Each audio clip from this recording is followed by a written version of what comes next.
ओम शांति।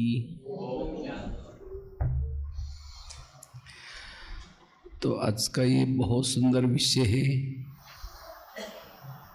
हमारे जीवन की समस्याओं का हम समाधान कैसे करें। जीवन में विभिन्न जो कारण आएंगे उसका निवारण कैसे करें और सदा अपनी स्थिति को निर्विघ्न कैसे बनाएं, क्योंकि निर्विघ्न बनना ये वर्तमान समय बहुत जरूरी है। क्योंकि विघ्नों में हमारे संकल्प बहुत वेस्ट जाते हैं और जिसके संकल्प वेस्ट जाते हैं उसका समय वेस्ट जाता है, शक्तियां वेस्ट जाती हैं। इसलिए हमारा एक गीत भी है ना, यूं तो कोई धन नहीं गंवाना लेकिन संकल्प का धन कभी वेस्ट नहीं गंवाना। क्योंकि अगर संकल्प को वेस्ट आप करेंगे, आप अशरीरी स्थिति, विधेय स्थिति, बिंदु स्वरूप स्थिति, बीज रूप स्थिति, फरिश्ता स्थिति की अनुभूति नहीं कर पाएंगे। क्योंकि जितने जिसके संकल्प कम, जितने संकल्प पॉजिटिव, जिन्होंने इस संकल्प शक्ति को बचाया, वही फरिश्ता बन सकता है, लाइट माइट बन सकता है, विधेय अशरीरी बन सकता है। इसलिए संकल्पों को बचाने की कला सीखनी है। संकल्प से कल्प बनता है, संकल्प से वृत्ति बनती है, संकल्प से दृष्टि बनती है, संकल्प से शब्द बनते हैं, संकल्प से भावनाएं बनते हैं। सब कुछ संकल्प से बनता है। अगर मेरे संकल्प ही निगेटिव है, मेरा सब कुछ निगेटिव। आज हमें जो बाबा ने ज्ञान दिया है, कौन सा? ड्रामा का ज्ञान, कर्मों का ज्ञान, जो वाचे, सारा ज्ञान किस लिए दिया है? मन को चुप रखने के लिए, संकल्प को बचाने के लिए। लेकिन इतना सारा ज्ञान होने के बाद फिर भी हम कहते ये क्यों हुआ, ये मेरे साथ क्यों हुआ, ऐसे कैसे हुआ? वो ज्ञानी नहीं है। इसलिए no question, no correction, no quotation, no opposition, मन चुप। और जिसका मन चुप है वो है निर्विघ्न। वही परिस्थिति तूफान बन के आएगी, लेकिन मन को चुप रखने से वही तूफान आपके लिए क्या बन जाएगा? तोहफा बन जाएगा। और जिसका मन चुप है, व्यर्थों से मुक्त है, उसके इर्द गिर्द में गुण और शक्तियां रहती है। आज कई कहते मुझे सहन ही नहीं होता। क्यों नहीं होता? मेरा सोचता है उसको सहन नहीं होगा। इसलिए कुछ भी बातें आ जाए, मुझे सोचना नहीं, तो ऑटोमेटिकली सारी शक्तियां और गुण आपके आसपास में आएंगे। इसलिए व्यर्थों से मुक्त बनना जरूरी। तो हम व्यर्थों से मुक्त बने, क्योंकि अगर संकल्प वेस्ट जाते हैं, वायुमंडल खराब हो जाएगा। जिनके संकल्प वेस्ट जाते हैं, रात को चैन की नींद नहीं आएगी। जिसके संकल्प वेस्ट चलते हैं,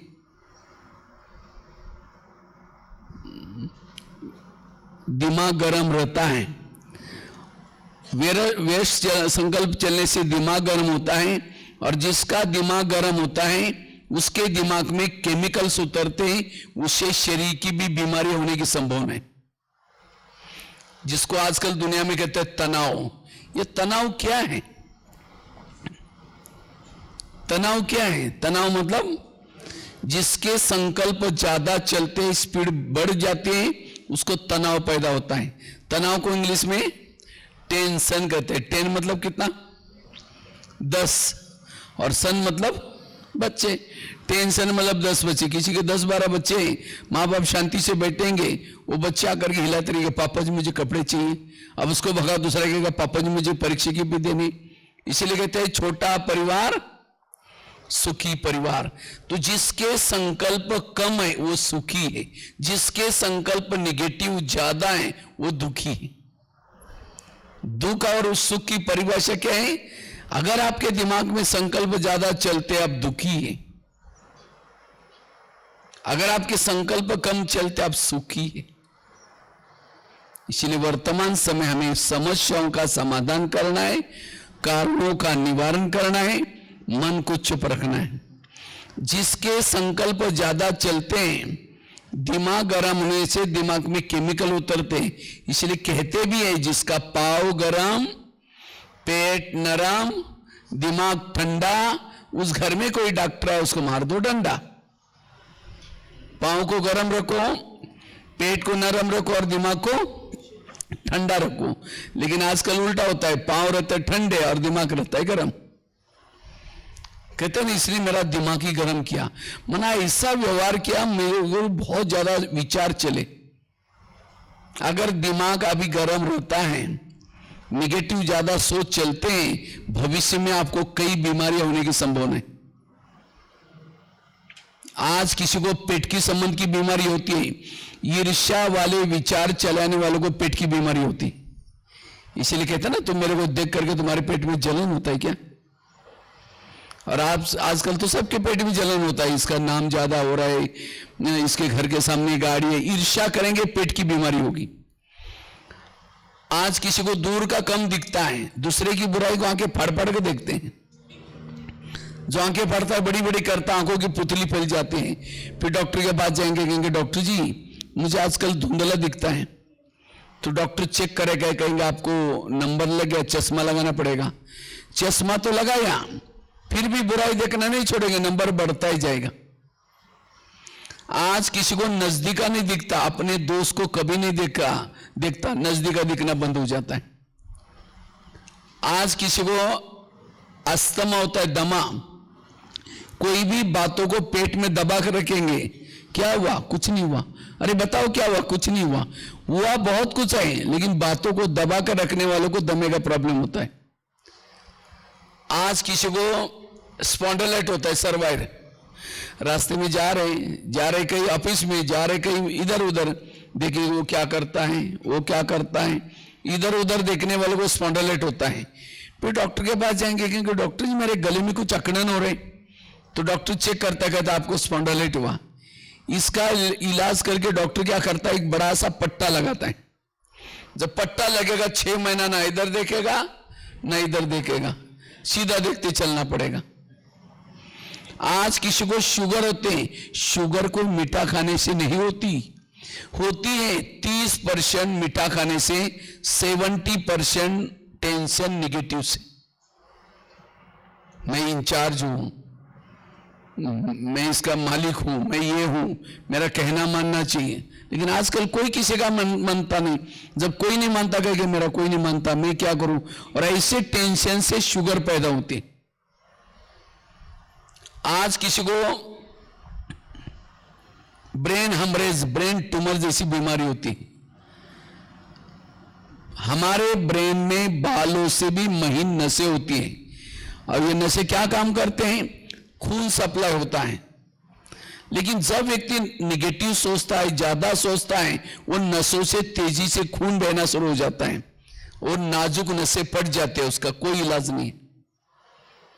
इसलिए कुछ भी हो जाए, कुछ भी हो चला जाए, कभी भी निगेटिव ना सोचो। हमारे प्रधानमंत्री जी ने कोरोना काल में सभी के लिए एक मंत्र दिया था, हमारे लिए जान अच्छी है, हमारे लिए जहान है। अगर हमारा हेल्थ अच्छा है, हमारे लिए दुनिया है। अगर हमारी हेल्थ गई, दुनिया हमारे कोई काम की नहीं है। और हेल्थ को संभालने के लिए वर्तमान समय पॉजिटिव बनना जरूरत है। इसीलिए कहा ना, पाव कैसे चाहिए? गरम चाहिए। आज स्कूटी में जाएंगे, पैदल चलेंगे नहीं, ब्लड सर्कुलेशन होगा नहीं, और इसलिए पाँव ठंडे रहते हैं। और पेट, पनीर की सब्जी 4 रोटी खाएंगे, और कद्दू की सब्जी है तो नाक ही बढ़ेगी, क्या बनाया? जीभ की टेस्ट पेट में वेस्ट। जो जीभ को अच्छा लगता है वो नहीं खाओ, लेकिन जो पेट को अच्छा लगता है वही खाओ। और दिमाग को कैसे रखो? ठंडा।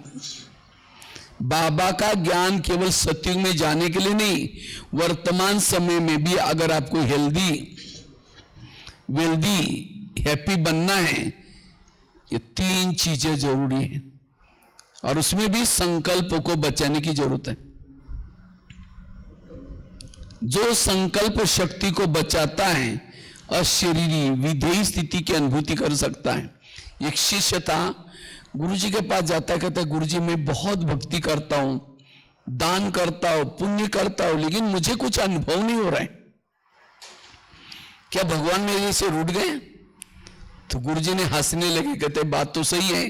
कहता है 3-4 दिन पहले मैं बगीचे में बैठा था, तो वहां 5-6 युवा आए थे, उन युवाओं को प्यास लगी थी। तो गुरुजी ने कहा वो सामने कुआं है बगीचे में, वहां जाओ पानी पी के आ जाओ, वहां बाल्टी है, रस्सा है, सब जाओ। तो 5-6 युवा वहां चले गए, उन्होंने बाल्टी को रस्से से बांधा, कुएं में छोड़ा, पानी खींचा, पानी नहीं मिला। दोबारा बाल्टी डाली, पानी खींचा, पानी नहीं मिला। 10 बार उन्होंने बाल्टी डाली, पानी खींचा, पानी नहीं मिला, छोड़ के चले गए। कुआं था, बाल्टी थी, रस्सा था, तो भी प्यासे गए। क्यों? बाल्टी को छेद थे। वो बाल्टी कैसी थी? छेद वाली। इसी तरह आज वो तो कुएं के पास गया था, हम कहां है? सागर के पास। आज हमारे पास मन रूपी बाल्टी भी है, बुद्धि रूपी रसा भी है, मेहनत भी कर रहे हैं, अमृत वाला उठ रहे, सेंटर पर जा रहे, पुरुषार्थ भी कर रहे हैं, लेकिन अगर मन को छेद है, वेरा सोचने की आदत है, ना आत्मा अनुभव ना परमात्मा अनुभव होगा। इसीलिए इस भट्टी से अपने मन को के छेद को बंद करके जाओ। कुछ भी हो जाए मुझे सोचना नहीं है, मन को चुप रखना है। और जो ज्यादा निगेटिव सोचता है, जैसे कुकर को गैस के ऊपर रखते हैं तो क्या होता है? गर्म होता है, गर्म होते होते सीटी मारना शुरू करता है। कुकर सीटी मारेगा तो सब्जी पकाएगा, लेकिन कोई मनुष्य सीटी मारेगा तो? ये क्यों हुआ मेरे साथ? ये ऐसा कैसे हुआ? ये क्यों क्यों क्यों करके 1 साल 2 साल 3 साल, फिर एक दिन कहेगा तुम्हारा 3 साल से देख रहे हो, आज मुझे सही नहीं हुआ, सीटी मार दी। गुस्सा है सीटी। गुस्सा एक दिन से नहीं आता, कई दिनों से मन में नेगेटिव विचार चलेंगे, पीछे नफरत आएगी, घृणा आएगी, फिर गुस्सा आएगा। और 1 सेकंड का गुस्सा व्यक्ति क्या करेगा उसका कोई भरोसा, जिसके परिणाम में काफी सारे जब जेलों में जाता हूं देखता हूं। इसीलिए बाबा कहते बच्चे संकल्प को बचाओ। अगर संकल्प वेश चलते हैं, इसका मतलब आपने ज्ञान को समझा नहीं, ड्रामा को समझा नहीं, कर्म गति को समझा ही नहीं। इसलिए व्यर्थों से मुक्त बनना, समस्याओं का समाधान करना। तो हम व्यर्थों से मुक्त कैसे बने, कैसे मुझे संकल्प कोई भी ना चले, उसके लिए हम करें क्या? उसके लिए 4-5 बातों का पुरुषार्थ करना है। तो सबसे पहली बात है, अगर मेरे संकल्प ना चले, मेरा मन चुप रहे, उसके लिए कर्म गति को याद रखो। आज हमें कर्मों का गुह्य गति का ज्ञान नहीं है, इसीलिए आज हमारे व्यर्थ संकल्प चलते हैं। आज कई कहते हैं मैं इसके रास्ते में कभी गया नहीं, मैंने इसका कुछ बिगाड़ा नहीं, फिर भी ये मेरे साथ ऐसा क्यों करता है? ताली कभी एक हाथ से नहीं बजती। अगर कोई व्यक्ति आपके साथ उल्टा सुल्टा कर रहे हैं, इसका मतलब आपने भी कभी उसके साथ किया था। भले ही जन्म में नहीं किया, लेकिन कोई ना कोई जन्म में जरूर किया है। एक संसार की बहुत बड़ी सीक्रेट बात आपको सुनाता हूं। आपके घर के, आपके आसपास के, आपके ऑफिस के जो भी लोग हैं, कोई आपको देने के लिए, कोई आपसे लेने के लिए। और जिन्होंने इस लेने देने के गहरी बातों को समझ लिया, उसका मन चुप रहेगा। आपकी जो पत्नी है, आपका जो पिता है, आपके जो पड़ोसी हैं, आपके ऑफिस के लोग हैं, ये पिछले जन्मों के कार्मिक अकाउंट वाले लोग हैं। ये फैमिली जो बनती है कार्मिक अकाउंट के आधार से बनती है, और उसमें से कोई देने के लिए है, कोई आपसे लेने। और इस लेने देने की गहराई को जब हम भूल जाते हैं तब जाकर के कहते हैं ये क्यों करता है, इसने मेरे साथ ऐसा क्यों किया। और ये निगेटिव सोचना अर्थात दलदल में फंसना, एक पाव निकालो दूसरा फंस जाता है, दूसरा निकालो तीसरा फंस जाता है। इसीलिए कर्म गति के गहराई को समझना। कर्मों से शरीर बनता है, कर्मों से संबंधी मिलते हैं, सब कुछ कर्मों से। इसलिए एक भजन है ना, किसके झोले में कांटे हैं तो किसके झोले में फूल। कोई कारण होगा रे, कोई कारण होगा बांटने, कोई लूला है, कोई लंगड़ा है, कोई अंधा है, क्यों? कर्म। इसलिए कर्म गति की गहराई को समझना। और ये तो सभी का अंतिम जन्म है हमारा, ये सबका अंतिम जन्म है। हमने इस धरती पर आकर के एक दूसरे के साथ जो हिसाब किताब बनाए हैं, ये सारे हिसाब को तो आपको हमको क्या करना है, चुप तो करना है। तो सभी ध्यान से तो सुन रहे ना, बीच बीच में कोई बात अच्छी लगी तो ताली बजा सकते, छुट्टी है, जोर से बजाओ। ताली बजाने से कोई मेरा उमंग नहीं बढ़ेगा, लेकिन बाजू में कोई सो रहा है उठ जाएगा, इसीलिए ताली बजाना है, ठीक है। क्योंकि माया तो कहते हैं अच्छा ये आज की बातें सुन करके मेरा राज्य तो चला जाएगा, इसीलिए वो धीरे से थोड़ा क्या करती है, आलस और अलबेलापन की बूटी सुंगा देगी। इसलिए बीच बीच में कोई भी पॉइंट्स अच्छा लगता है तो आप ताली बजा सकते हैं। तो मैं आपको बता रहा था ये सभी का अंतिम जन्म है, और जो भी हमने इस धरती पर आकर के प्रकृति के साथ हिसाब किताब बनाए हैं। आज प्रकृति ने हमें कितना अच्छा अच्छा भोजन देती है, कितना अच्छा अच्छा शरीर देती है।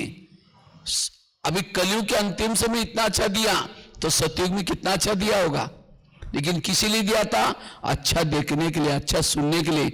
लेकिन हमने प्रकृति का दुरुपयोग किया, मुख से परचिंतन किया, कानों से व्यर्थ सुन लिया, आंखों से व्यर्थ देख लिया, इसलिए प्रकृति को गुस्सा आता है। मैंने तो इसको इतना अच्छे से शरीर दिया और मेरा दुरुपयोग किया, इसीलिए प्रकृति की बीमारी कोई ना कोई रूप में, गर्मी सर्दी ये क्यों आते हैं, ये प्रकृति की हिसाब किताब है।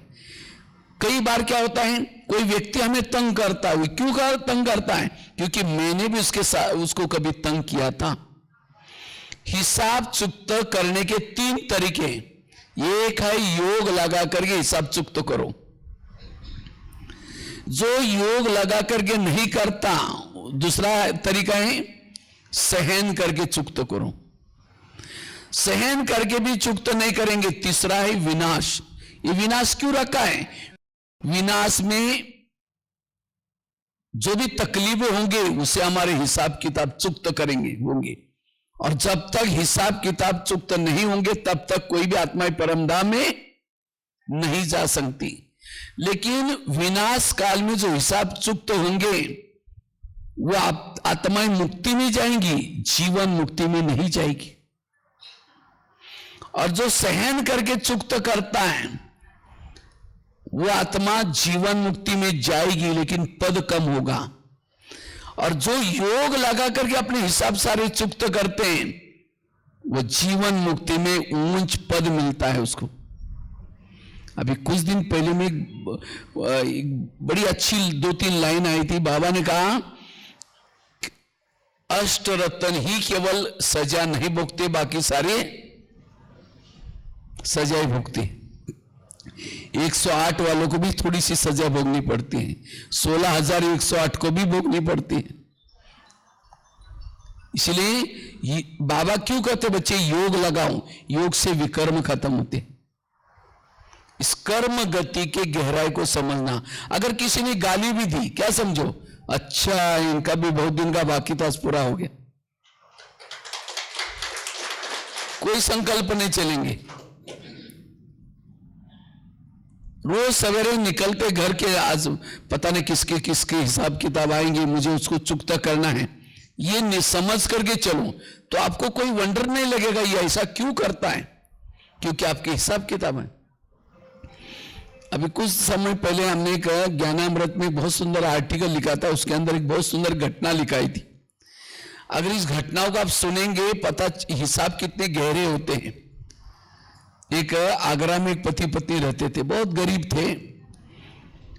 ध्यान से सुना, मैं लास्ट में इसके बारे में क्वेश्चन पूछूंगा कुछ। तो आगरा में पति पत्नी रहते थे, गरीब थे, झोपड़पट्टी में रहते थे। उनके पास एक मेहमान आया। वही सब मेहमान दिल्ली में खरीदारी करने के हिसाब से आया था, लेकिन जब वो दिल्ली में आया था दुकान बंद थी। उसको लगता है बैठे बैठे मैं क्या करूं, मैंने आगरा गया देखा नहीं, घुमा नहीं, चलो मैं आगरा घूम के आता हूं। तो व्यापारी क्या करता, आगरा देखने के लिए चला गया।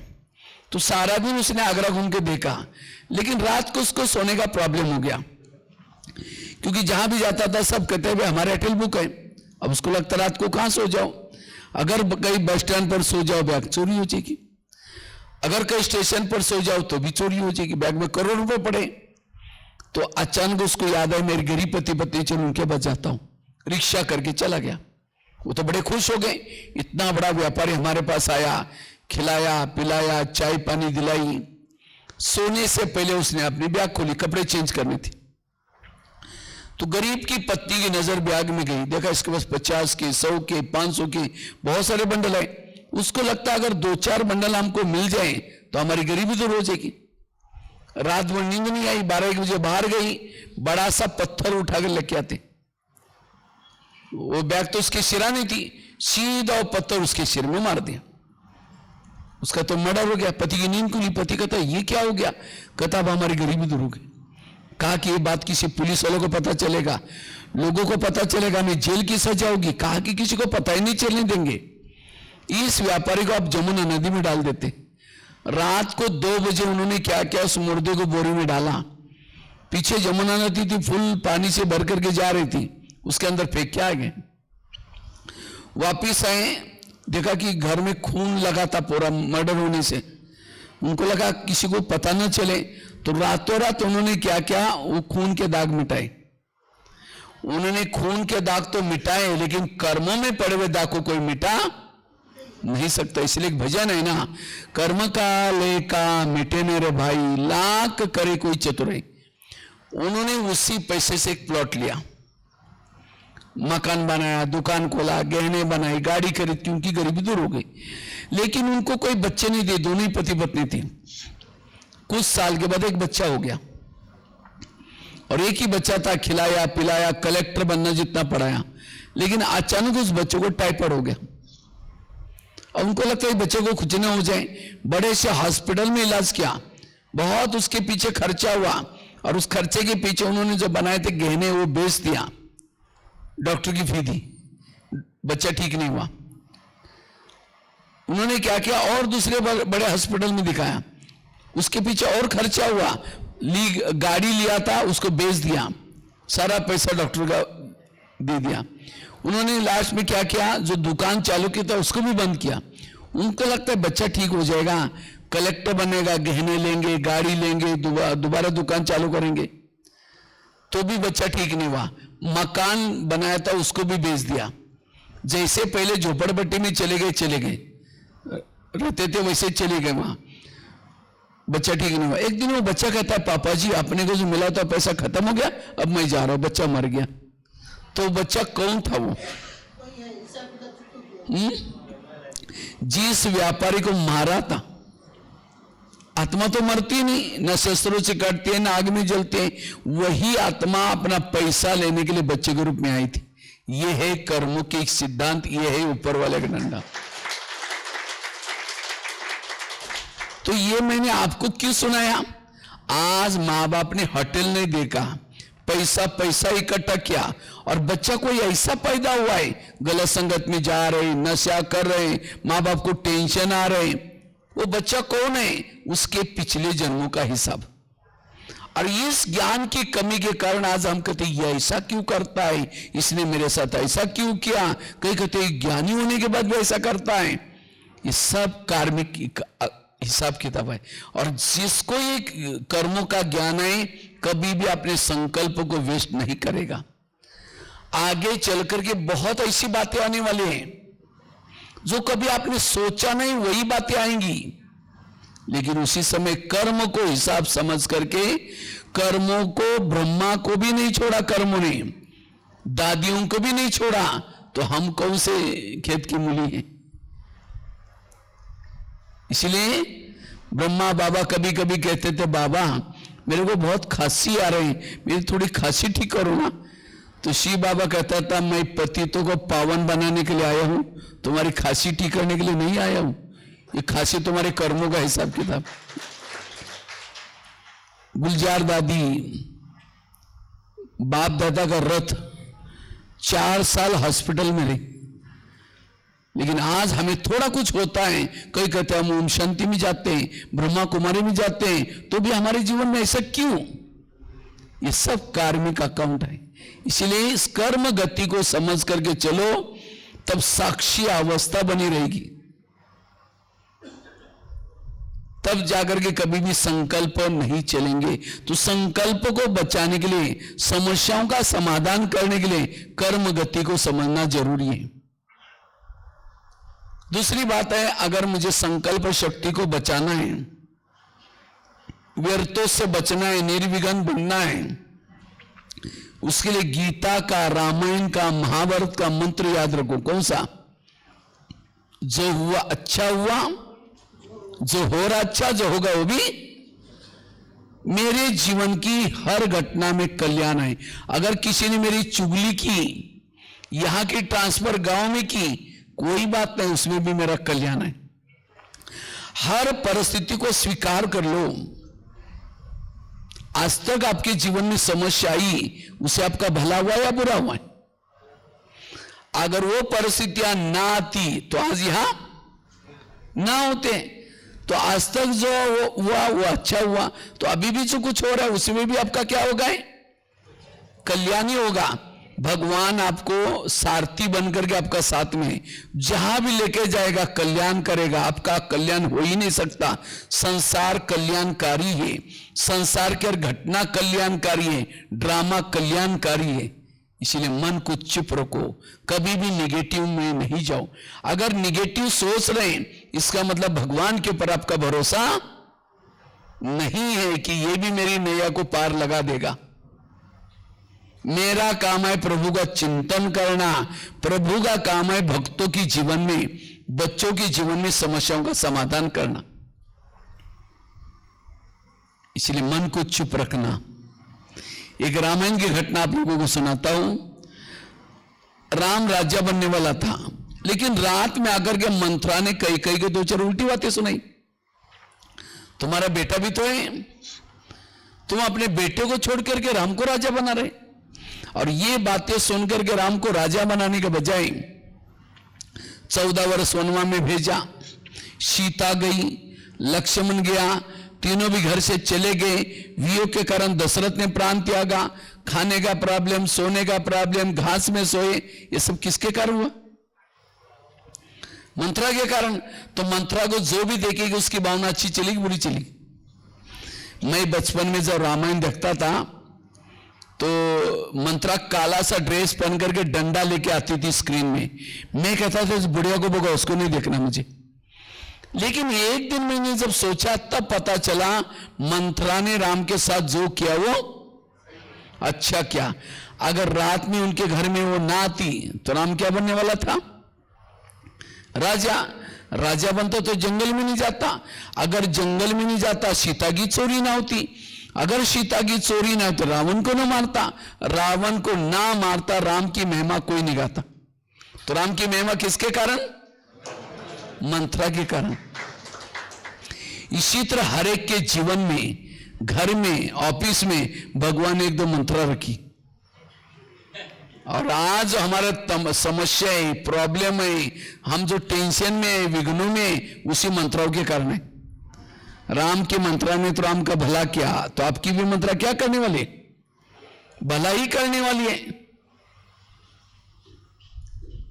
इसलिए एकांत में बैठ करके इस भट्टी से पक्का करके जाओ। एकांत में बैठ करके आज तक जिन्होंने तंग किया, जिन्होंने अपने विघ्न डाले, उन सबको धन्यवाद देके जाना। आप लोगों ने हमारे साथ जो किया अच्छा किया, लेकिन फिर 5000 साल के बाद तंग करने के लिए जरूर आना। एक व्यक्ति के प्रति भी आपके दिल में निगेटिव बातें, आपके दिल में भगवान नहीं बैठेगा। इसलिए एक व्यक्ति भी मेरा दुश्मन नहीं, सब मेरा भला करने वाले हैं। इसलिए आजकल डॉक्टर क्या कहते हैं, अगर हेल्थ अच्छी रखनी है कड़वी चीजें खाना पसंद करो, करेले खाओ, कड़ू नीम के पत्ते खाओ, मेथी के लड्डू खाओ। करेले मतलब सब्जी की करेली की बात नहीं, जीवन में आने वाली कड़वी बातों को डाइजेस्ट करो। और कौन कर सकता है? जिसको यह मंत्र पक्का है, जो हुआ अच्छा हुआ। इसलिए आजकल डॉक्टर ये भी कहते हैं खुश रहो, लेकिन खुश रहने के लिए कोई टैबलेट देता है? हाँ? तो वास्तव में ब्रह्मा कुमारीज का केंद्र एक बहुत बड़ा हॉस्पिटल है। किस चीज का हॉस्पिटल? मन को ठीक करने वाला। मुझे लगता है संडे के दिन एक मुरली चली है, बाकी कुछ दिन पहले संतुष्टता के लिए बाबा ने 3 बातें बताई थी। एक संपत्ति, दूसरा सर्व संबंध, और तीसरा सेहत, तंदुरुस्ती। जिसके पास ये 3 चीजें हैं वो कैसा है? संतुष्ट। तो संपत्ति मतलब वो धन, वो नहीं, दुनिया वाली संपत्ति नहीं, बहुत सारे जिसके पास धन है। संपत्ति अर्थात ज्ञान और शक्तियां, गुण और शक्ति, यह असली संपत्ति है। जिसके पास गुण और शक्ति है वो सदा कैसा है? संतुष्ट। और सर्व संबंध की अनुभूति करने का आधार है निराकारी स्वरूप में टिकना। जो निराकारी स्वरूप में टिकता है बाबा के हर संबंध का वो अनुभव कर सकता है। और सेहत मतलब शरीर की सेहत की बात नहीं, जिसका मन बीमार, आत्मा की सेहत के बारे में, जिसका मन बीमार उसका तन भी बीमार रहता है। इसीलिए मन को ठीक रखना, मन तंदुरुस्त चाहिए। और जिसका मन और मन तंदुरुस्ती का आधार है पॉजिटिव रहना, सकारात्मक रहना। जो सकारात्मक है वो तंदुरुस्त है, जो निगेटिव है वो दुखी है। जो रोने वालों की आंखों के आंसू कभी पूछ नहीं सकता। इसलिए कभी भी मन से रो नहीं, क्या करूं, मेरे साथ ऐसा हुआ। जो खुद रोता है औरों को कैसे ठीक कर सकता है? इसलिए वर्तमान समय हमारी मन की हेल्थ अच्छी चाहिए, मन सदा तंदुरुस्त चाहिए, निगेटिव से मुक्त चाहिए, व्यर्थों से मुक्त चाहिए, समर्थ चाहिए। और 3 चीजें जिसके हैं वो सदा संतुष्ट है। इसलिए जो हुआ अच्छा हुआ। राम जब वनवास से आता है, अगर राम के जीवन में मंत्रा ना आती, ना हनुमान मिलता, ना अंगद, ना ऋषि, ना मुनि, ये सब किसके कारण मिले? मंत्रा के कारण। तो आज आपके जीवन में जिन्होंने विघ्न डाली, समस्या निर्माण की, उसके कारण तो आपको इतना अच्छा परिवार मिला, दीदी दादियां मिली, इतना अच्छा बाबा का ज्ञान मिला। ये सब किसके कारण मिला? मंत्रा के कारण। तो मंत्रा को धन्यवाद दो। नहीं तो कई क्या कहते हैं, इसको दुआ मैं कभी नहीं दे सकता, इसने मेरे साथ क्या क्या किया, अगर वो ना करता तो आप यहां कैसे आते? इसलिए जो हुआ अच्छा हुआ। बीती हुई कड़वी बातों को याद करके वर्तमान को फीका मत करो। इसलिए पॉजिटिव बनो, सकारात्मक बनो। तीसरी बात आई, अगर संकल्प शक्ति को बचाना है उसके लिए ड्रामा को पक्का करो। तो आप लोगों को अपना अपना ड्रामा पसंद आया? या कई कहते हैं क्या बाबा मेरा ड्रामा बनाया, पड़ोसी भी तंग करते हैं, मेरी हेल्थ भी खराब है, घर वाले भी ठीक नहीं है, तो मेरा 5000 साल के बाद जब आप आएंगे मेरा ड्रामा थोड़ा बदल देना। ये जो पड़ोसी है उसके बजाय अच्छे पड़ोसी देना, ये शरीर के बजाय कोई अच्छा शरीर देना। तो किसको किसको अपना ड्रामा बदलना है वो हाथ खड़ा करो। अच्छा, किसी का भी हाथ खड़ा नहीं हो रहा है। अच्छा, जिनको पसंद है, नहीं बाबा मेरा ड्रामा बहुत अच्छा है, मुझे नहीं बदलना है, हम पसंद आए वाद खड़ा करो, मरा वाद। पसंद नहीं तो लेकिन क्या करें, अब रहना तो पड़ेगा। अगर ड्रामा पसंद होता तो दोनों में हाथ उठनी चाहिए सीधा। क्यों?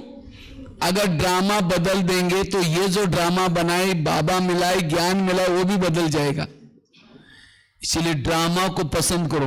मुझे लगता है लास्ट में जो मधुबनी में मुरली चली है, अव्यक्त बाबा की मुरलियां 2016 और 17 की, गुलजार दादी की हेल्थ खराब थी तो भी पहले से प्रोग्राम बने थे, दादी को ऐसे ही स्टेज पर लाया जाता था।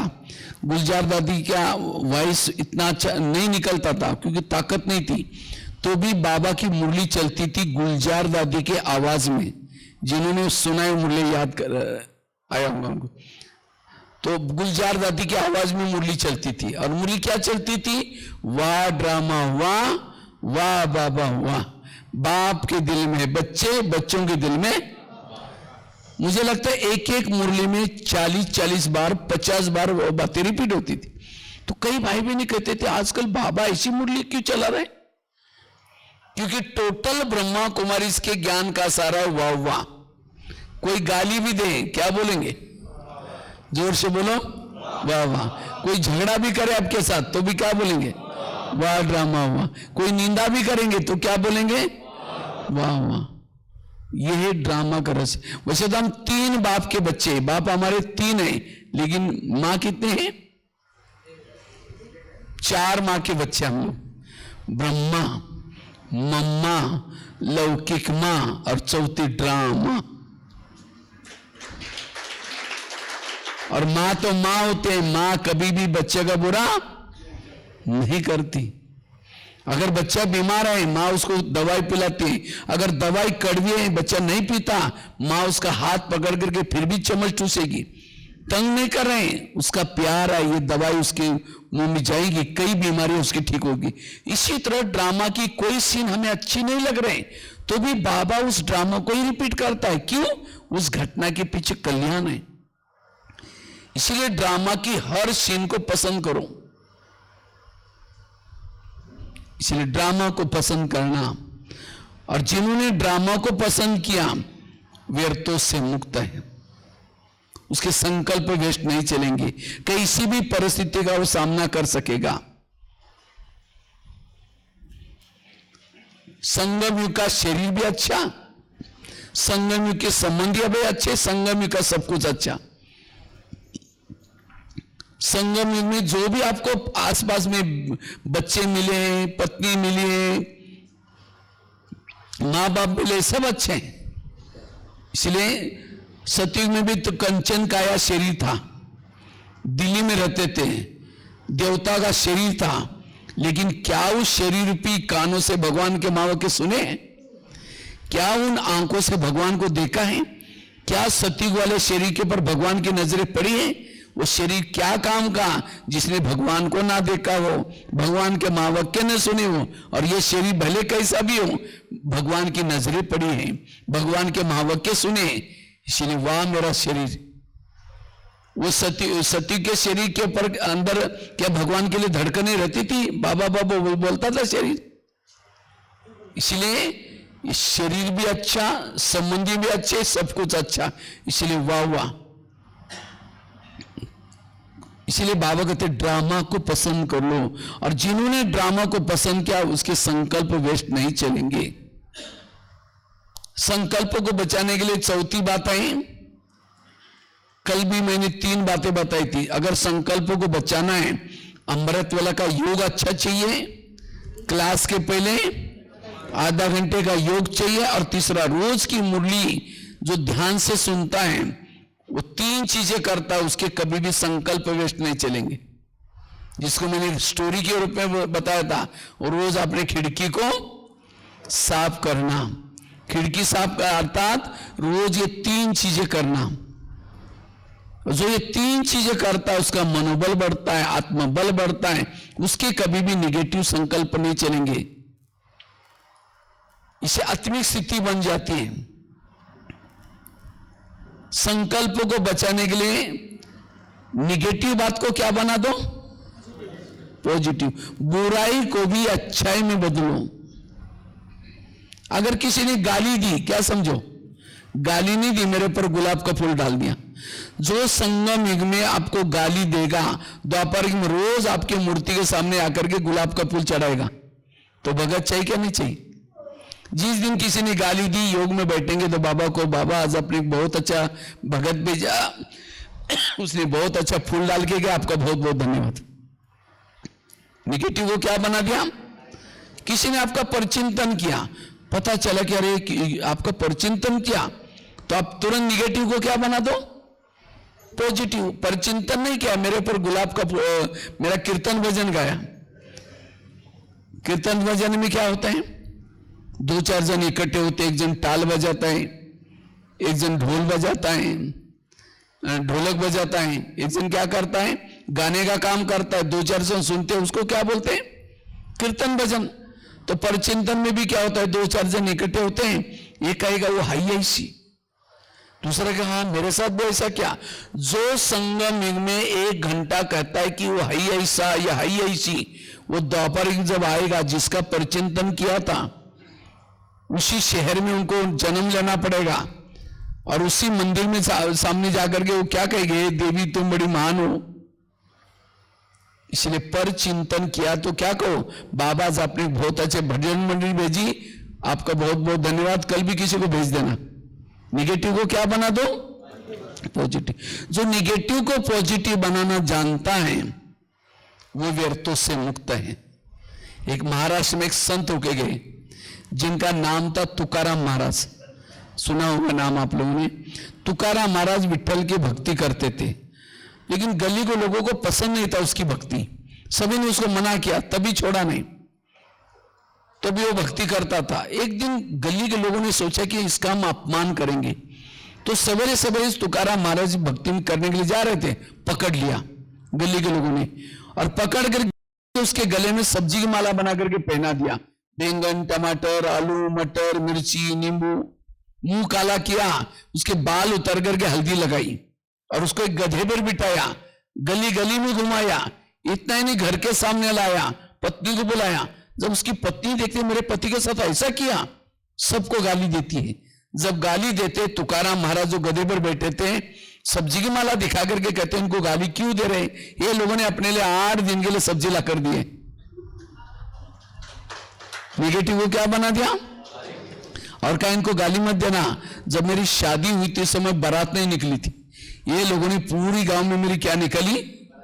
बारात निकल करके लाई। इन बारात वालों को चाय पानी का प्रबंध करना, गाली मत देना। और कहा इनको गाली मत देना। मेरे सिर में फोड़े हो गए थे, मैंने बहुत सारी दवाई की, ठीक ही नहीं हुआ। ये लोगों ने मेरे बाल उतर करके हल्दी लगाई, हल्दी तो एंटीबायोटिक का काम करते, अब ठीक हो जाएगा। और कहा इनको गाली मत देना। जब मुझे घुमाने के लिए लेके गए थे, धूप बहुत तेज थी बाहर, और तेज धूप में लोगों ने पाँव में कुछ नहीं पहना था, सबके पाँव में छाले पड़े आएंगे, मुझे कुछ नहीं हुआ, मैं आराम से गधे पर बैठा था। ये है जीवन जीने की कला। विपरीत परिस्थिति को क्या बना दो? पॉजिटिव। तब आप निर्विघ्न रह सकते हैं। निर्विघ्न वाला व्यक्ति जो निगेटिव को पॉजिटिव बनाता है, वो हर परिस्थिति में, रेत में भी पानी निकाल सकता है, हर व्यक्ति के साथ एडजस्ट होकर के चल सकता है, वो निर्विघ्न रह सकता है, उसके चेहरे में सदा खुशी हो सकती है। बाबा कहते हैं मेरे आगे चल करके मेरे बच्चों के चेहरे म्यूजियम का काम करेंगे, लेकिन किसके चेहरे? जो सदा पॉजिटिव रहता है, जो सदा सकारात्मक रहता है।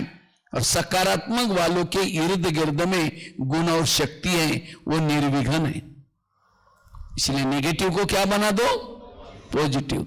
तो व्यर्थों से मुक्त बनने के लिए, निर्विघ्न बनने के लिए, समस्याओं का समाधान करने के लिए मैंने 5-6 बातें सुनाई।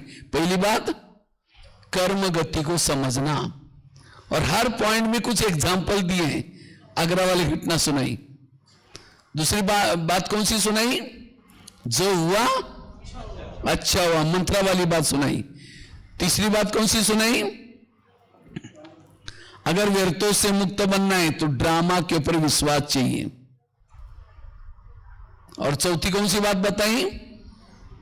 रोज खिड़की को साफ करना, अर्थात अमृत वेला अच्छा, क्लास के पहले योग और साथ में रोज की मुरली सुनना। और पांचवी बात कौन सी सुनाई? नेगेटिव को क्या बना दो?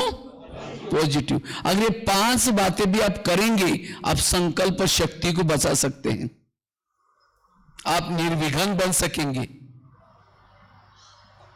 निर्विघ्न बनने से निरंतर योगी बने। विघ्न वाला कभी भी कर्म योगी नहीं बनेगा। विघ्न वाला बैठ कर योग करता है तो भी उसका योग नहीं लगेगा। बैठा योग में, लाल लाइट चल रहा है, गीत बज रहे हैं, सो करता है मैं आत्मा हूं शांत से, फिर कहेंगे मेरे को नहीं क्यों बोला, फिर कहेंगे छोड़ो कोई बात नहीं मैं आत्मा हूं शांत, फिर कहेंगे 15 दिन पहले भी तो बोला था, फिर कहेंगे ठीक है मैं आत्मा हूं, फिर कहेंगे सबके बीच में क्यों बोला, उसका योग नहीं लगेगा। इसलिए अगर योगी बनना है, निरंतर योगी बनना है, इसलिए हमें निर्विघ्न बनना जरूरी है। संकल्प को बचाने की जरूरत है। अगर मन ही आपका डिस्टर्ब है तो बुद्धि भी डिस्टर्ब है, सब कुछ। और योग लगाने के लिए 2 शक्ति आपको काम आती है, मन और बुद्धि। ये मन और बुद्धि को संभालने के लिए हमें ये 5 बातें बड़ी जरूरत है। और मैंने केवल लेक्चर नहीं किया, मैंने भी उसका अनुभव किया। कुछ मेरे अनुभव वाली बातें आपको सुनाता हूं। कल मैं काफी सारी बातें सुनाई थी और एक मैं दिल्ली की घटना सुनाता हूं, ध्यान से सुनना। मैं नहीं तो कई बार क्या होता है, हर एक के घर में आता है, कोई किसी की पत्नी तंग कर रहे हैं, कोई ऑफिस में कोई व्यक्ति तंग कर रहे हैं, और वही हमें लगता है ये दुश्मन है। वो दुश्मन नहीं है, आपके सोच निगेटिव बने तो अपने आप को खुद को चेंज करना है, पॉजिटिव बनना है। तो मैं दिल्ली में रहता था, दिल्ली में किचन में सेवा करता था। तो किचन में खाना खिलाने का काम 3 बहनें करती थी। एक नाश्ते का काम नाश्ते खिलाती थी, दोपहर का भोजन एक दूसरी बहन खिलाती, रात्रि का भोजन तीसरी बहन खिलाती थी। तो मैं सवेरे क्या करता था, 9 बजे किचन में जाता था दोपहर का भोजन बनाने के लिए। जैसे 9 बजे किचन में गया तो 9 बजे से लेकर के 12 बजे तक भोजन बना लेता था। तो भोजन बनाने के बाद फिर जो 12 बजे दोपहर का भोजन खिलाने वाली बहन आती थी, तो मैं पहले क्या करता था, थल्ला वगैरह साफ करके वो हॉटकेस में रोटियां रख देता था। फिर उसके बाद सब जो कुकर है, कुकर का वो ढक्कन निकाल करके उसकी सीटी को निकाल करके रख देता था और ढक्कन को झूठे बर्तन में डाल देता था। फिर उसके ऊपर प्लेट रखता था। तो वो बहन आती थी, आते कहीं कि वो इसका ढक्कन कहाँ गया कुकर का, वहां क्यों डाल दिया, तो वहां से निकाल करके ला करके फिर रख देती थी उसके ऊपर। कहते इसके ऊपर ढक्कन ढका करो, प्लेट नहीं रखना। तो मैं दूसरे दिन क्या करता था, सीटी निकाल लेता था और वो ढक्कन को उल्टा करके रख देता था। तो दूसरे दिन कहते वो ढक्कन क्यों रखा, इसके लिए प्लेट नहीं रख सकते। वो निकाल करके ढक्कन को झूठे में डाल देते, तो प्लेट रख देती। तो मुझे तो समझ में नहीं आ रहा कि करना क्या है। जिस दिन ढक्कन रखा, ढक्कन क्यों रखा, जिस दिन प्लेट रखी, प्लेट क्यों रखी। उसके बाद वहां चूल्हा ये होता ना, जैसे मिर्ची वगैरह रखने के लिए, टोकरा रखने के लिए थोड़ा थल्ला बनाया था। तो मिर्ची का टोकरा, नींबू वगैरह जो ऐसी चीजें होते हैं हम लोग ऊपर रखते थे। तो कहते मिर्ची का है, हमने कहा ऊपर रखा है। नहीं नहीं ऊपर नहीं, पता नहीं चलता कि वो मिर्ची है या नहीं, उसको नीचे रखा करो। अब दूसरे दिन में नीचे रखता था। कहते ये यहाँ घमासान क्यों किया है, उसको ऊपर रखा करो। अब जिस दिन नीचे रखा, नीचे क्यों रखा, जिस दिन ऊपर रखा, ऊपर क्यों रखा। फिर उसके बाद वहां वो जो बहन सवेरे तो फ्री रहती थी, तो सवेरे मॉर्निंग के समय क्या होते थे, हम नाश्ता बनाते थे। नाश्ता बनाने के बाद 2 ताजी रोटी देते थे उस जमादारनी को, जो आती थी ना, वो बहन क्या करती थी, उसे सारी बाथरूम्स को सफाई करवा कर लेती थी और लास्ट में उसको 2 रोटी देती थी ताजी, और बचा हुआ वो भी देते थे। तो कहते थे नहीं, जो ताजी रोटी को एक कागज में फोल्ड करके रखो और बासी को दूसरे कागज में रखो। तो मैं 2-2 मंडल करके रखता था। तो वो आते ही कहते ये 2 बंडल किसी ले? मैंने कहा एक में ताजी एक में बासे। कहते नहीं एक में रखा करो, 2 कौन पकड़ के लेके जाएगा? अब जिस दिन में 2 में रखता था कहते ये ताजी का है, हमने कहा अंदर, एक में रखता था कहते ताजी का है अंदर, बासी का अंदर। कहते नहीं एक में, दोनों में रखा करो। अब मुझे तो समझ में नहीं आता था करना क्या है। तो वो बहन आती थी 12 बजे, मेरा योग बाबा से लगने के बजे वही मेरा संकल्प चलते थे, अभी आएगी क्या क्या बोलेगी क्या क्या करेगी। तो इसलिए मेरा योग ही नहीं लगता था। उसके बाद जब मैं शाम के समय योग करने के लिए बाबा के कमरे में जाता था, योग लगाना शुरू करता था, मैं आत्मा और शांत स्वरूप, वही किचन की घटना ही दिखाई पड़ती थी। उसने क्या क्या बोला तो कभी कभी मैं सोचता था चलो यहाँ से भाग जाते, क्या करना है, कब तक सहन करना है। फिर कहता नहीं नहीं मुझे तो यहीं ही रहना है। तो इस तरह से न कर्म योग न बैठक योग, फिर आपस में हमारा बात भी नहीं करते थे। मैंने मौन का अभ्यास लगा दिया, भले मौन रखते थे लेकिन अंदर से संकल्प तो चलते थे। तो ऐसा कई दिन तक हो गया, बैठकर योग ठीक नहीं, और इसके कारण फिर अमृत वाला भी ठीक नहीं रहती थी, अमृत वाला नींद आती थी योग में। तो आपस में जब आपस में मिलते थे ना तो वही चर्चा चलती थी, आपस में परचिंतन भी करना शुरू किया। कई लोग बोलते थे अरे तुमको बोल रहे थे तुम भी बोलना चाहिए। तो ऐसे ऐसे नेगेटिव सारा, और इसीलिए ब्राह्मण जीवन में कोई खुशी भी नहीं। तो ऐसे करके कई दिन तक हो गए। तो एक दिन बाबा की मुरली चल रही थी, और मुरली में बाबा ने कहा कि बच्चे सहन शक्ति को बढ़ाने के लिए नेगेटिव को क्या बना दो, पॉजिटिव। तो मुझे ये पॉइंट बड़ी अच्छी लगी, मैंने सोचा इस पॉइंट को मैं प्रयोग में लाऊंगा। उस स्लोगन था, एक लाइन का ही था। तो मैंने क्या किया, जब भी किचन में जाता था 2 मिनट योग करता था। योग करने के बाद फिर मैं सोचता था मैं जाऊंगा किचन में, बाबा उस भगत को भेजेगा, आज पता नहीं किस प्रकार के फूल लाएगा, आज अच्छी तरह डांट लगाई तो खुशबू वाला फूल डाल दिया, आज कुछ बोला ही नहीं तो समझो कुछ डाला ही नहीं। ऐसे निगेटिव को पॉजिटिव बना के जाता था। जैसे मैं जाता था वो बोलना शुरू करते थे, मैं अंदर से कहता था शुक्रिया बाबा, कितनी अच्छी पूजा हो रही, धन्यवाद बाबा। वो बोलती थी, बोल बोल करके चुप रहने के बाद मैं फिर वो जब बोल बोल करके चुप रहने के बाद मैं कहता था बहन जी ओम शांति। कहते इतना सारा बोला कुछ फर्क नहीं पड़ा, तुम तो बिल्कुल पत्थर है पत्थर। तो मेरे को तो लगता था मेरी तो पूजा हो गई, मेरे को तो शुक्रिया बोलना, लेकिन उसको नहीं कहता था कि मेरी पूजा किया आपने, नहीं तो और चिढ़ जाते फिर। तो इसी तरह मैंने निगेटिव को क्या बनाना शुरू किया, पॉजिटिव। तो धीरे धीरे मेरा अंदर सहन शक्ति बढ़ती गई। फिर जब भी मैं बाबा कमरे में जाता था, बाबा कहता बाबा आज भगत ने बड़ी अच्छी पूजा की, आपका बहुत बहुत धन्यवाद, कल भी उसको जरूर बोलना कि मुझे जरूर ऐसे ऐसे बोल दे। और वो कभी बोलती नहीं तो मुझे मजा ही नहीं आती थी। तो धीरे धीरे मेरे अंदर से तो जिसे कर्मयोग ठीक होने लगा, बैठ करके ठीक होने लगा। तो एक दिन उसने मेरे को बोल के रखा था कि जमादारनी आई या ना आई, आपको रोटी बनाकर रखना आपका काम है। तो मैं अपना बना करके रख देता था। एक बार क्या हुआ, 2-4 दिन जमादारनी आई नहीं, तो मैं अपना रोटी बना करके बंडल बना कर रखता था। तो मैं अपना एक दिन टीचर बहनी कुछ गुलजार दादी से मिलने के लिए आई थी, तो मैं भी अपना नाश्ता बना करके नाश्ता कर रहा था डाइनिंग हॉल में। तो वो बहन भी, वो जो टीचर बहनी भी नाश्ता कर रही थी। उसी दिन वो बहन को पता नहीं क्या हो गया, वो 5-6 बंडल देकर के गुस्सा आया, वो सारे बंडल मेरे थाली में डाल दिए। इतना सारा क्यों बना कर रख दिया बोल दिया। उसने जब मेरे को बोल कर रखा था कि जमादारनी आई या ना आई आप बना कर रखना, लेकिन मैंने बनाया सीधा ला करके गुस्से से थाली में डाल दिया। मुझे फीलिंग आने के बजाय मैंने तुरंत निगेटिव को पॉजिटिव बनाया। रोज तो फूलों से पूजा होती थी, आज तो बड़े गुलदस्ते मेरे ऊपर डाल दिया, और वो इतना सारा देवियों के बीच में, बहनों के बीच में मेरा स्वागत हुआ। उस निगेटिव को क्या बना दिया, पॉजिटिव। तो मेरी थाली गिर गई, मैं अपना उठा करके दोबारा जा करके धुलाई करने के लिए गया। तो बहन ने देखा कि इसने कुछ बोला ही नहीं, मेरे को गुस्सा भी नहीं किया। तो मेरे पास आकर के कहते सॉरी भैया, क्या है वो जमादारनी नहीं आई थी, उसका गुस्सा मैंने आपके ऊपर निकाला, मैंने उसको भी पॉजिटिव बनाया।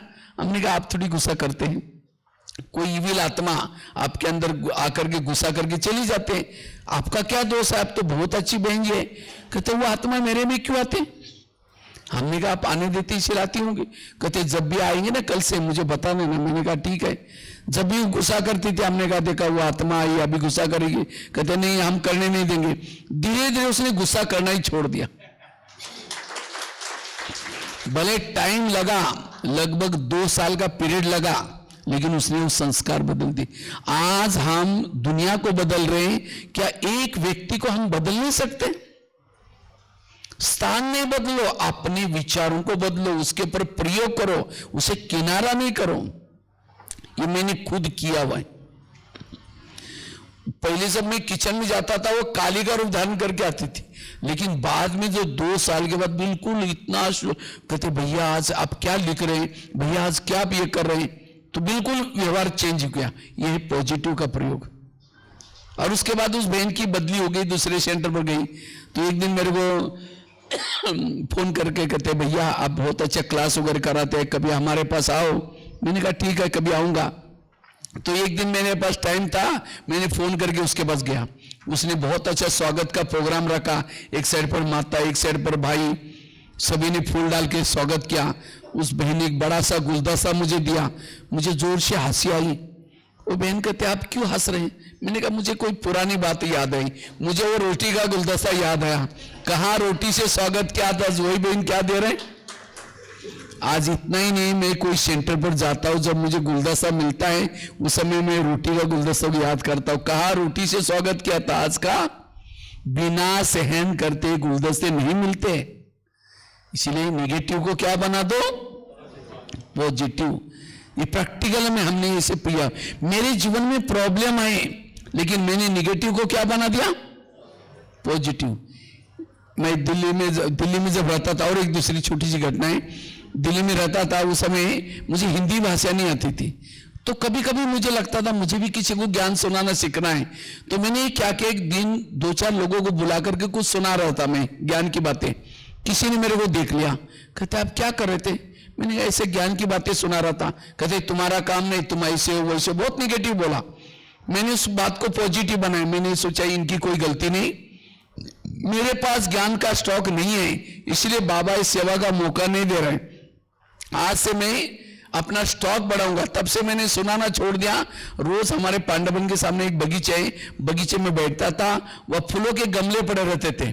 गमलों का समझता था माताएं बैठे, कुमार बैठे, यूथ बैठे। 10 साल तक रोज आधा घंटा गमले के सामने ज्ञान सुनाने की प्रैक्टिस की, और करते करते आज 12,000 कॉलेज में, 1100-1200 जेलों में लेक्चर करके इंडिया बुक ऑफ रिकॉर्ड में नाम दर्ज किया। अगर वो व्यक्ति मेरे साथ ऐसा ना करते, शायद मैं प्रैक्टिस ना करता। परिस्थितियां तूफान क्या बन गया, तूफान बन गया। ये है प्रैक्टिकल। एक दिन मुझे लगा कि मुझे अगर एक भाषण करते, एक अगर हमने लेक्चर करते तो 200 लोग 500 लोग सुनेंगे, लेकिन एक लेख छपेगा, एक महीने में कितना लोग पढ़ते उसको। तो मैंने क्या किया, रात को 10 बजे एक लेख लिखना शुरू किया। लिखते लिखते 12-1 बज गया। फिर उसको दोबारा पढ़ा तो बहुत करेक्शन निकला, दोबारा फिर लिखा, 4 बज गया। उसको समेट करके अमृत वाला करके आया। दूसरे दिन उस लेख को फोटो कॉपी करने के लिए एक भाई के पास लेके गया।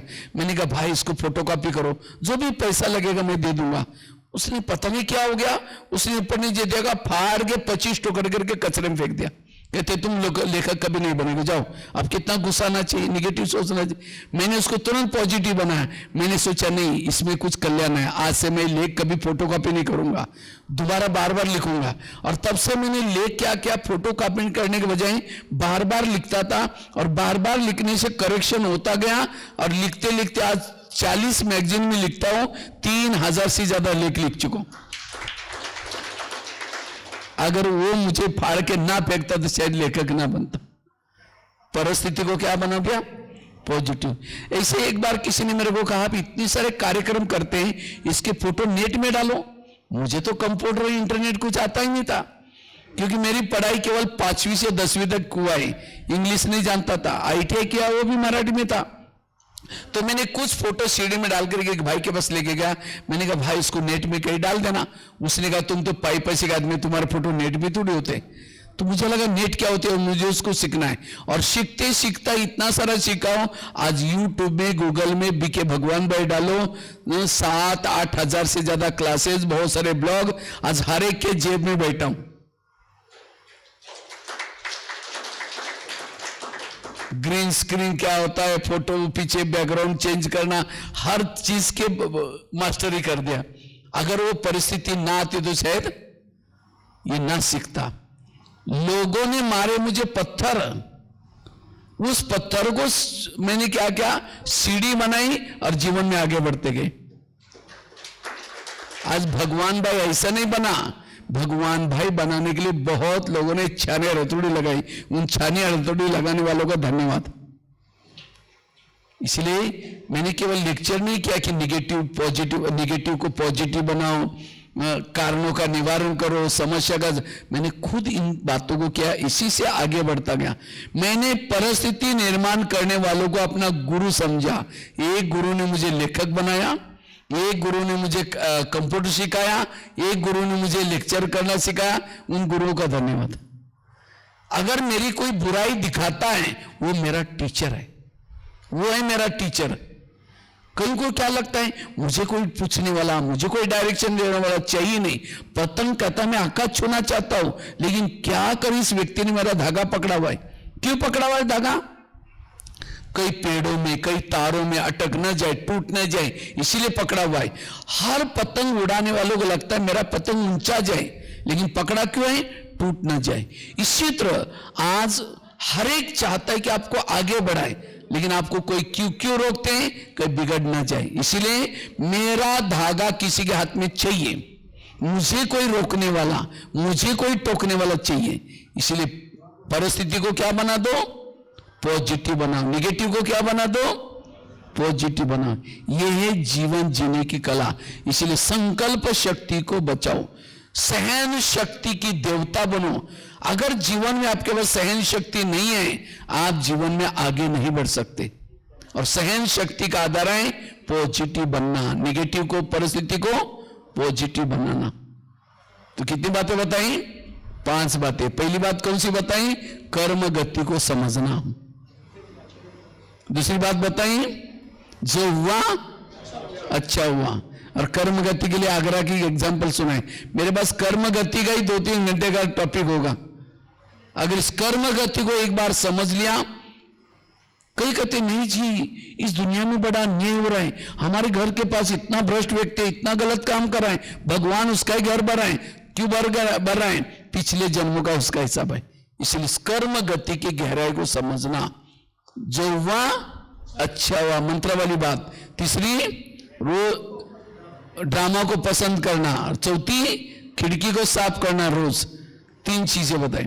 और 5वीं कौन सी बताई? निगेटिव को पॉजिटिव, जिसके मैं तुकाराम महाराज का एग्जांपल भी बताया, मेरे जीवन की भी 2-4 घटनाएं सुनाई। तो निगेटिव को क्या बना दो?